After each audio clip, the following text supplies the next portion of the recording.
Hello guys, samahan nyo ako ngayon. Magluluto tayo ng kutsinta. So ito po yung ating mga ingredients. Meron tayong ditong brown sugar.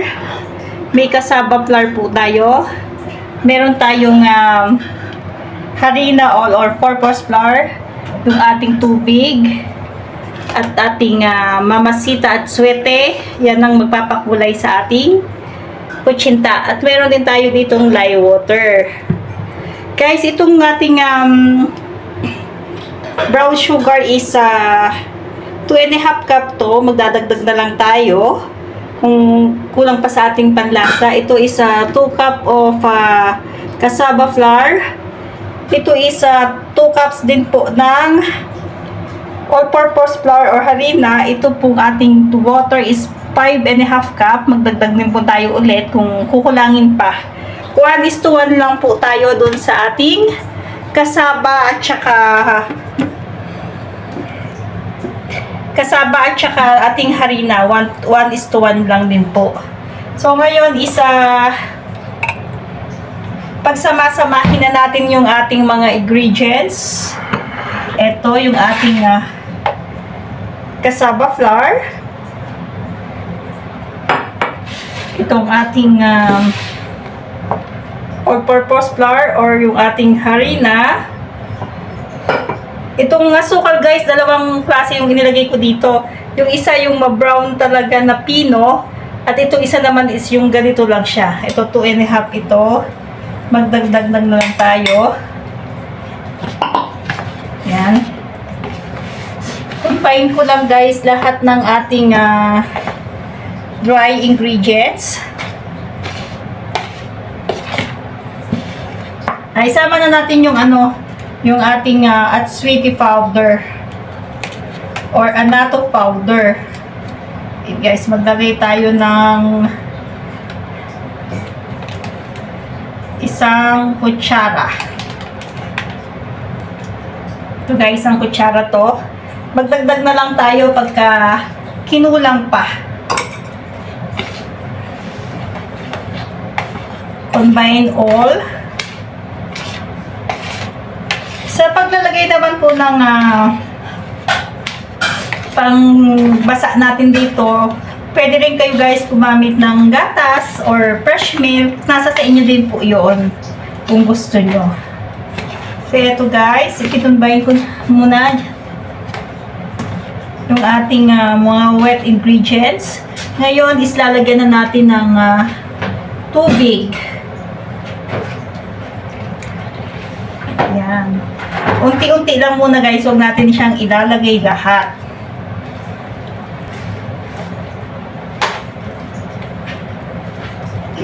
So kulang pa, lagay na natin. Hindi ko pa rin ilagay lahat guys ha.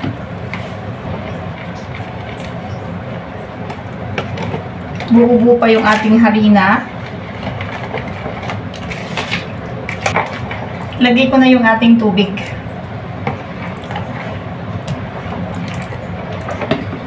At guys, muntik na nating makalimutan yung ating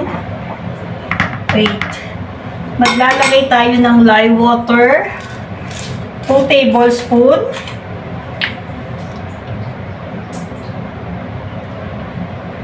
Yan, 2 tablespoon na ating lye water. Huwag po masyadong damihan. At yung lye water din po is nakakapagpapait minsan sa ating mga niluluto. Siya po yung magpapakunat sa ating kutsinta. Dagdag na magpapakunat. So guys, magdadagdag tayo ng asukal na pula. Dagdag pa tayo ng asukal na pula. 1/2 cup pa ulit siya. Yan. 1/2 cup ng asukal na pula.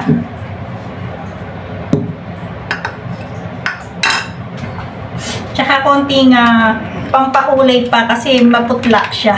Yan. Tansya lang nyo guys ha. Nasa sa inyo din po yan. So, tunawin ko lang yung ating asukal.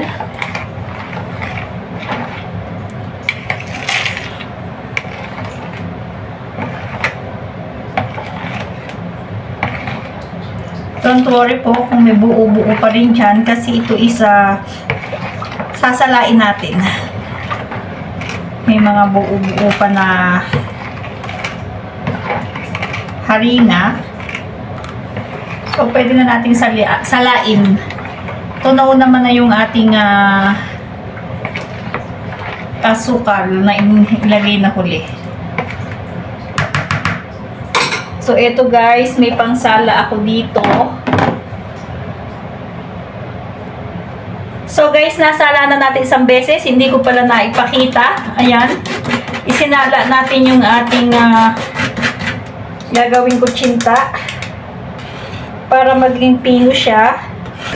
Nakaisang sala na ako guys kanina. Hindi lang napakita. Ngayon is sasalain ulit natin. Salain ulit natin. Yan, meron pa rin natirang buo. So, 3 beses natin siyang sasalain. Ayan guys, yung ating nakuhang buong asukal, oh.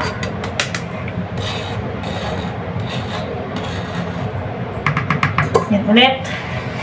Transfer ulit natin doon. Another sala na naman. Yan.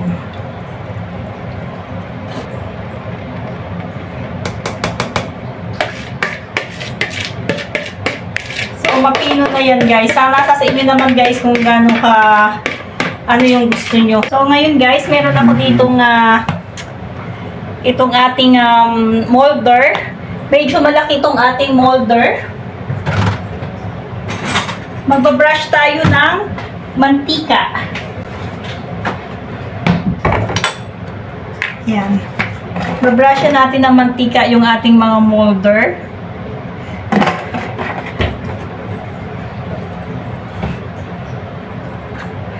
Para hindi dumikit yung ating kutsinta.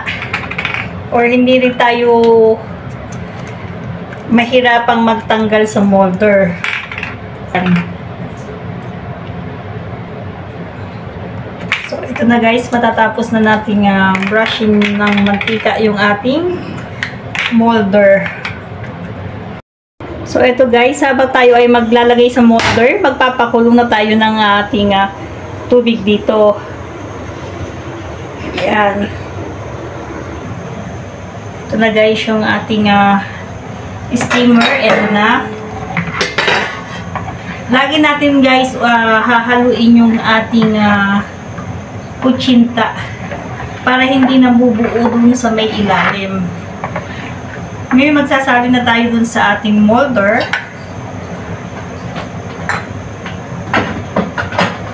Gumamit ako ng 1/4 cup dito pero hindi siya buo. Malalaki kasi guys yung ating cup. Ito, ganyan lang kadami yung ating ilalagay. Hindi natin pupunuin yung ating molder. Hahaluin natin siya parati. Kasi nagbubuo yung cassava flour at saka yung sa ilalim.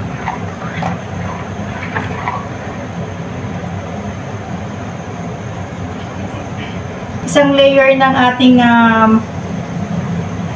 steamer is to 10 guys. Yung ating na ilalagay.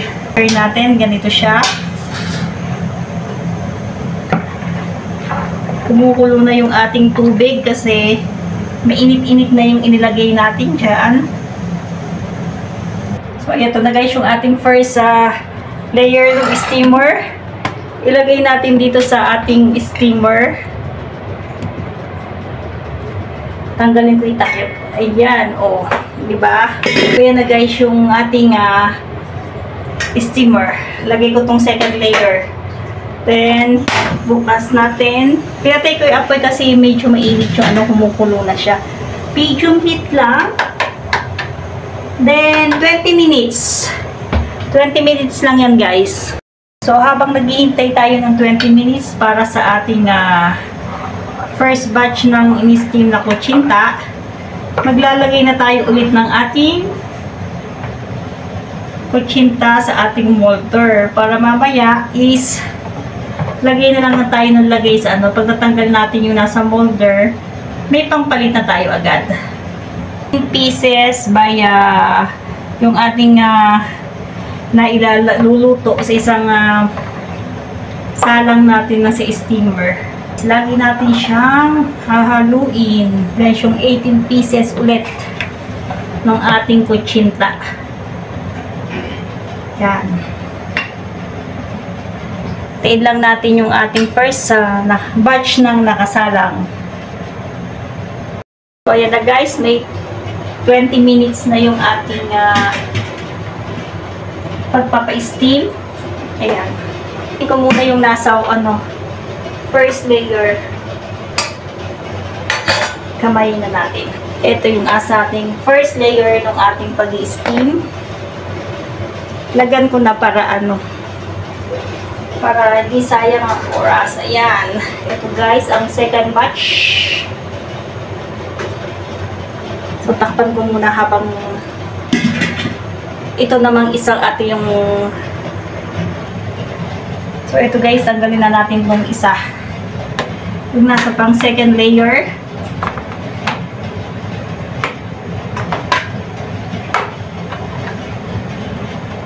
Then, ilagay ulit natin itong second batch. Ganito lang guys yung kukutsinta. Napakadali lang din at saka hindi ganun kagastos. Yan. Lagay ko na dito ulit. So, another 20 minutes guys. Ayun guys, another 20 minutes na naman po yung ating naka sa steamer. Naka-steamer natin guys. Ito naman is i-unmold natin yung ating nalutong kutsinta. Wow, kunat niya. Yan.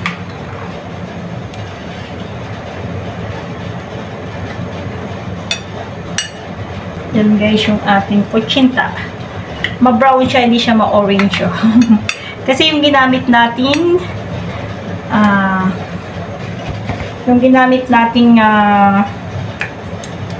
brown sugar medyo maitim.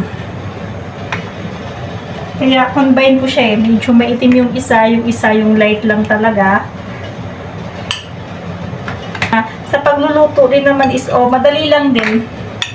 20 minutes lang makaluto na tayo. May kutsinta na tayo. Within 20 minutes.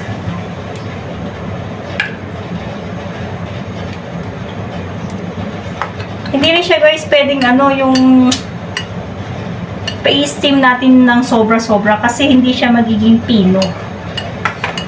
Yan na yung ating kutsinta. Ang ating ito na guys. So, ganun lang din. Same procedure. Maglalagay tayo sa molder ng ating kutsinta habang tayo ay nagpapakulo ulit ng ating second batch. So, guys, ito na yung ating kutsinta. Ayan, yung ito na yung last batch. So, guys, ito na yung ating kutsinta ang nagawa. Sa 2 cups na harina at 2 cups na cassava flour guys. Ito na siya guys. Sana ay nakarating kayo sa dulo ng aking video. Paki-comment naman po kung nagustuhan nyo ang aking video. At pa-like at pa-subscribe na rin guys ang aking channel, Che and Vocal Vlogs. Maraming salamat!